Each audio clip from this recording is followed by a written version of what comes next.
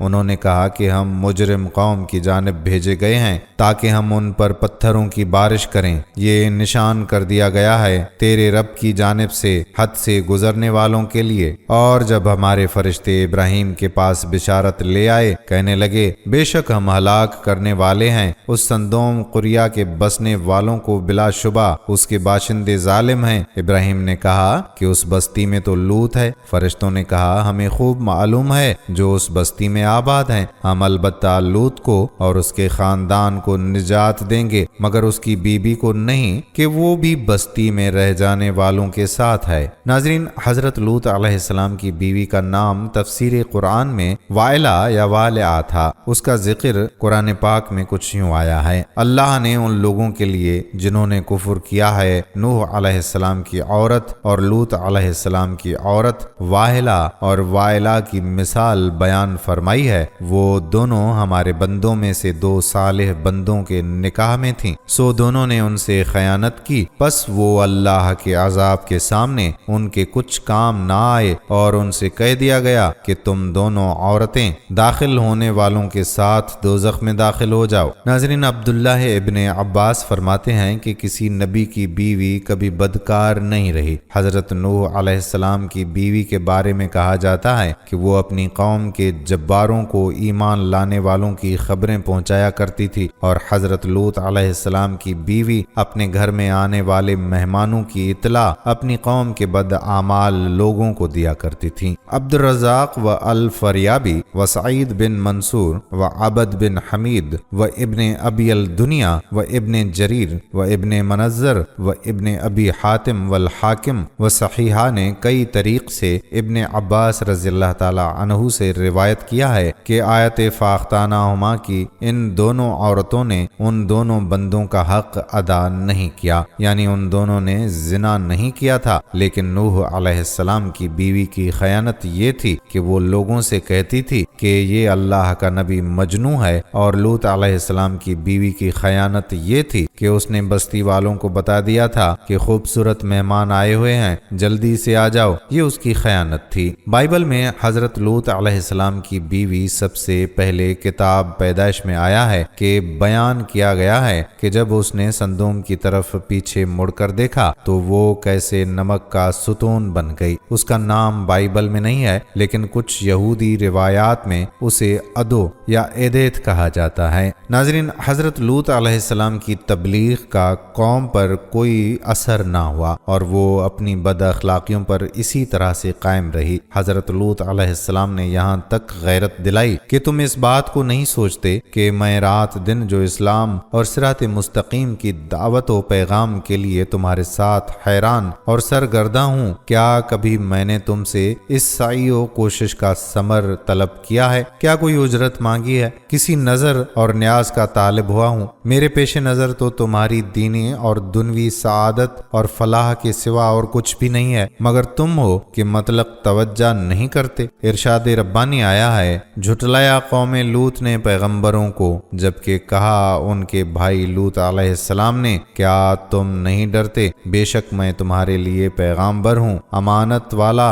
پس اللہ سے ڈرو اور میری پیروی کرو، اور میں تم سے اس نصیحت پر اجرت نہیں مانگتا، میرا اجر اللہ رب العالمین کے سوا کسی کے پاس نہیں۔ مگر ان کے تاریک دلوں پر اس وعظ و نصیحت کا کبھی اثر نہ ہوا، اور وہ حضرت لوط علیہ السلام کو اخراج اور سنگساری کی دھمکیاں دیتے رہتے تھے۔ جب نوبت یہاں تک پہنچی اور ان کی سیاہ بختی نے کسی طرح اخلاقی زندگی پر آمادہ نہ ہونے دیا، تب ان کو بھی وہی پیش آیا جو خدا کے بنائے ہوئے قانون جزا کا یقینی اور حتمی فیصلہ ہے، یعنی بد کرداریوں پر اصرار کی سزا بربادی اور ہلاکت۔ غرض ملائکۃ اللہ حضرت ابراہیم علیہ السلام کے پاس سے روانہ ہو کر سندوم پہنچے اور لوط علیہ السلام کے یہاں مہمان ہوئے۔ یہ اپنی شکل و صورت میں حسین اور خوبصورت اور عمر میں نوجوان لڑکوں کی شکل و صورت میں تھے۔ حضرت لوط علیہ السلام نے ان مہمانوں کو دیکھا تو گھبرا گئے اور ڈرے کہ بدبخت قوم میرے ان مہمانوں کے ساتھ کیا معاملہ کرے گی، کیونکہ ابھی تک ان کو یہ نہیں بتایا گیا تھا کہ یہ خدا کے پاک فرشتے ہیں۔ ابھی حضرت لوط علیہ السلام اسی حیث و بیس میں تھے کہ قوم کو خبر لگ گئی اور لوط علیہ السلام کے مکان پر چڑھ آئے اور مطالبہ کرنے لگے کہ تم ان کو ہمارے حوالے کر دو۔ حضرت لوط علیہ السلام نے بہت سمجھایا اور کہا کہ کیا تم میں کوئی بھی سلیم فطرت انسان نہیں ہے کہ وہ انسانیت کو برتے اور حق کو سمجھے؟ تم کیوں اس لعنت میں گرفتار ہو اور خواہشات نفس کے ایفا کے لیے فطری طریقے عمل کو چھوڑ کر اور حلال طریقے سے عورتوں کو رفیق حیات بنانے کی جگہ اس ملعون بے حیائی کے در پہ ہو؟ اے کاش کہ میں رکن شدید کی زبردست حمایت حاصل کر سکتا۔ حضرت لوط علیہ السلام کی اس پریشانی کو دیکھ کر فرشتوں نے کہا کہ آپ ہماری ظاہری صورتوں کو دیکھ کر گھبرائیے نہیں، ہم ملائکہ عذاب ہیں اور خدا کے قانون جزائے اعمال کا فیصلہ ان کے حق میں اٹل ہے، وہ اب ان کے سر سے ٹلنے والا نہیں۔ آپ اور آپ کا خاندان عذاب سے محفوظ رہیں گے، مگر آپ کی بیوی انہی بے حیاؤں کی رفاقت میں رہے گی اور آپ کا ساتھ نہ دے گی۔ آخر عذاب الہی کا وقت آن پہنچا۔ ابتدائے شب ہوئی تو ملائکہ کے اشارے پر حضرت لوط علیہ السلام اپنے خاندان سمیت دوسری جانب سے نکل کر سندوم سے رخصت ہو گئے، اور ان کی بیوی نے ان کی رفاقت سے انکار کر دیا اور راستے ہی سے لوٹ کر سندوم واپس آ گئی۔ آخر شب ہوئی تو اول ایک ہیبت ناک چیخ نے اہل سندوم کو تہہ بالا کر دیا اور پھر آبادی کا تختہ اوپر اٹھا کر الٹ دیا، اور اوپر سے پتھروں کی بارش نے ان کا نام و نشان تک مٹا دیا، اور وہی ہوا جو گزشتہ اقوام کی نافرمانی اور سرکشی کا انجام ہو چکا ہے۔ ارشاد باری تعالیٰ ہے، اور پھر جب ایسا ہوا کہ بھیجے ہوئے فرشتے خاندان لوط کے پاس پہنچے تو انہوں نے کہا کہ تم لوگ اجنبی معلوم ہوتے ہو۔ انہوں نے کہا کہ نہیں، یہ بات نہیں ہے، بلکہ ہم تمہارے پاس وہ بات لے کر آئے ہیں جس میں لوگ شک کیا کرتے تھے، یعنی ہلاکت کے ظہور کی خبر جس کا لوگوں کو یقین نہ تھا۔ ہمارا آنا ایک امر حق کے لیے ہے اور ہم اپنے بیان میں سچے ہیں، بس چاہیے کہ کچھ رات رہے اپنے گھر کے لوگوں کو لے کر نکل جاؤ اور ان کے پیچھے قدم اٹھاؤ، اور اس بات کا خیال رکھو کہ کوئی پیچھے مڑ کر نہ دیکھے، جہاں جانے کا حکم دیا گیا ہے اسی طرف رخ کیے چلے جائیں۔ غرض کہ ہم نے لوط پر حقیقت حال واضح کر دی کہ ہلاکت کا ظہور ہونے والا ہے، اور باشندگان شہر کی بیخ و بنیاد صبح ہوتے ہوتے اکھڑ جانے والی ہے۔ اور اسی اثنا میں ایسا ہوا کہ شہر کے لوگ خوشیاں مناتے ہوئے آن پہنچے۔ لوط نے کہا کہ دیکھو، یہ نئے آدمی میرے مہمان ہیں، تم میری فضیحت نہ کرو، اللہ سے ڈرو، تم میری رسوائی کے کیوں در پہ ہو گئے ہو؟ انہوں نے کہا کیا ہم نے تجھے اس بات سے روک نہیں دیا تھا کہ کسی قوم کا آدمی ہو لیکن اپنے یہاں نہ ٹھہراؤ؟ لوط نے کہا کہ اگر ایسا ہی ہے تو دیکھو،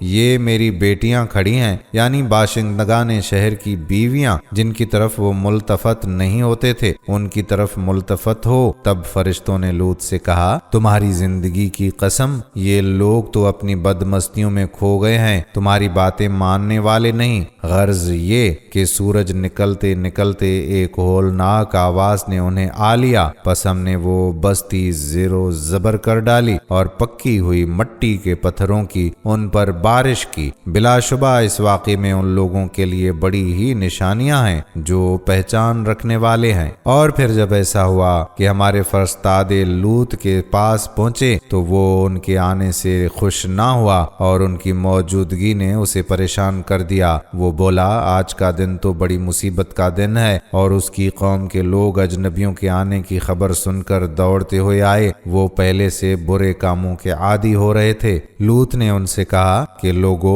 یہ میری بیٹیاں ہیں، یعنی بستی کی عورتیں جنہیں وہ اپنی بیٹیوں کی جگہ سمجھتا تھا اور جنہیں لوگوں نے چھوڑ رکھا تھا، یہ تمہارے لیے جائز اور پاک ہیں، پس اللہ سے ڈرو، میرے مہمانوں کے معاملے میں مجھے رسوا نہ کرو۔ کیا تم میں کوئی بھی بھلا آدمی نہیں؟ ان لوگوں نے کہا تجھے معلوم ہو چکا ہے کہ تیری ان بیٹیوں سے ہمیں کوئی سروکار نہیں، اور تو اچھی طرح جانتا ہے کہ ہم کیا کرنا چاہتے ہیں۔ لوط نے کہا کاش تمہارے مقابلے میں مجھے طاقت ہوتی یا کوئی اور سہارا ہوتا جس کا آسرا پکڑ سکتا۔ تب مہمانوں نے کہا اے لوط، ہم تیرے پروردگار کے بھیجے ہوئے آئے ہیں، گھبرانے کی کوئی بات نہیں، یہ لوگ کبھی تجھ پر قابو نہ پا سکیں گے۔ تو یوں کر کہ جب رات کا ایک حصہ گزر جائے تو اپنے گھر کے آدمیوں کو ساتھ لے کر نکل چل، اور تم میں سے کوئی ادھر ادھر نہ دیکھے، یعنی کسی بات کی فکر نہ کرے، مگر ہاں تیری بیوی ساتھ دینے والی نہیں، وہ پیچھے رہ جائے گی، اور جو کچھ ان لوگوں پر گزرنا ہے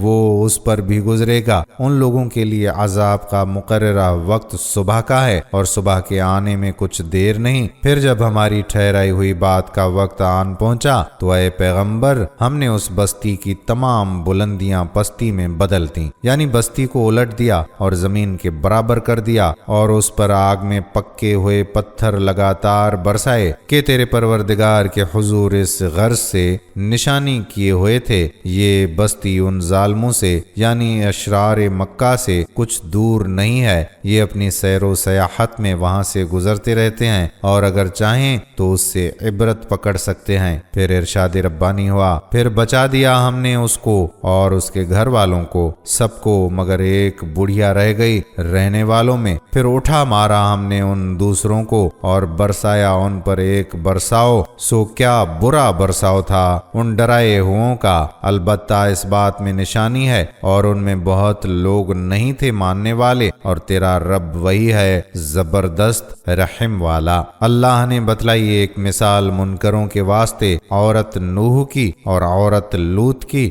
گھر میں تھیں دونوں، دو نیک بندوں کے، ہمارے نیک بندوں میں سے، پھر انہوں نے ان سے خیانت کی، پھر وہ کام نہ آئے ان کے اللہ کے ہاتھ سے کچھ بھی، اور حکم ہوا کہ چلی جاؤ دوزخ میں جانے والوں کے ساتھ۔ ناظرین، اللہ تعالیٰ نے اس قوم کو عذاب میں مبتلا کیا، لیکن آل لوط کو اس سے محفوظ رکھا۔ آل لوط سے مراد لوط علیہ السلام کی قوم نہیں بلکہ ان کے رفقا اور پیروکار ہیں، جن میں ان کی بیوی جو ایمان نہ لائی وہ بھی شامل نہیں۔ شہر صندوم کی ایک حسین اور دلکش صبح ہے۔ حسب معمول نسیم سحر کے معطر پرکیف جھونکے چار سو پھیلے ہوئے ہیں۔ قدرتی حسن سے مالا مال سرسبز و شاداب پہاڑیوں کے بیچ اس حسین و جمیل مہکتی وادی، اور اس میں گنگناتی بل کھاتی شفاف نیلے پانی کی آبشاریں، گہری جھیلیں، اناج کے خوشوں کی سبز چادر سے ڈھکے میدان، انواع و اقسام کے پھلوں سے لدے باغات، گھنے جنگلات کے درختوں کے پتوں کی سرسراہٹ، شاخوں پر چہکتے پھرتے اپنے رب کی تسبیح پڑھتے رنگ برنگ پرندے، اور آسمان پر تیرتے سفید اور بھورے بادلوں کی اوٹ سے جھانکتی سنہری روپلی کرنیں، ان مکینوں کی منتظر ہیں کہ جو اس سعادت عظمہ سے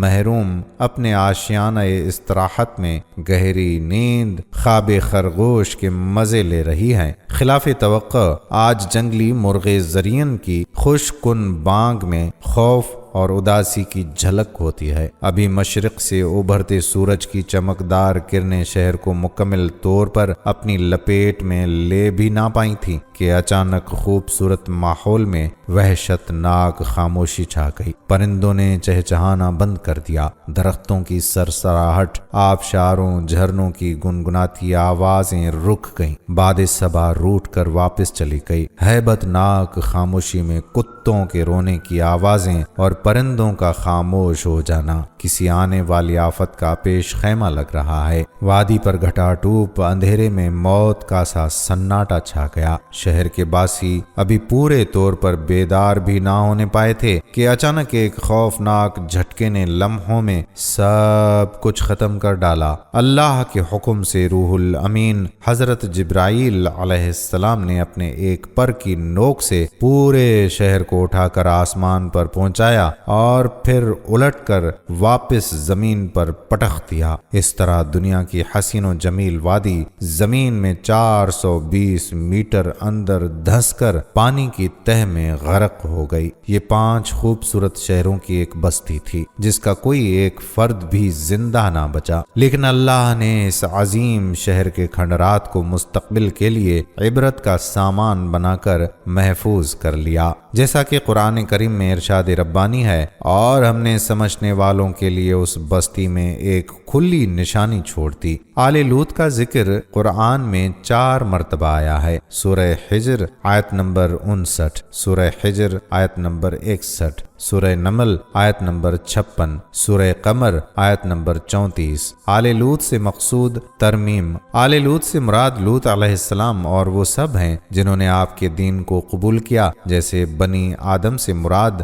آدم علیہ السلام اور ان کی نسل تمام ہے۔ آل بیوی بچوں سب کو کہا جاتا ہے، متبعین بھی آل میں داخل ہیں، کیونکہ لوط علیہ السلام کی مومن اولاد اور سب متبعین کو نجات ملی، لیکن آل لوط سے مراد حضرت لوط علیہ السلام کے اہل میں سے جو مومن تھے، جس میں خود حضرت لوط علیہ السلام اور ان پر ایمان لانے والے لوگ ہیں، جن میں حضرت لوط علیہ السلام کی بیوی شامل نہیں ہے کیونکہ وہ مومنہ نہیں تھی۔ البتہ لوط علیہ السلام کی 2 بیٹیاں ان کے ساتھ جن کو نجات دی گئی تھی۔ آل لوط سے یہاں پر مراد حضرت لوط علیہ السلام کی طرف سلبی اولاد نہیں بلکہ آپ کی معنوی اولاد بھی اس میں داخل ہے، یعنی آپ کے اتباع اور پیروکار کے ان سب ہی کو اس نجات سے سرفراز فرمایا گیا۔ ان کے تابعداری اور ان کے دین کے پیروکار ہی صرف آل لوط میں شمار ہوتے ہیں۔ آل لوط سے مراد ان پر ایمان لانے والے تھے، اس لیے لوط علیہ السلام کی بیوی کے بارے میں فوراً ہی کہا گیا کہ وہ کافروں کے ساتھ رہ جائے گی اور ضرور ہلاک کی جائے گی، اس لیے کہ وہ ایمان نہیں لائی تھی۔ ناظرین، اس قوم کے جسم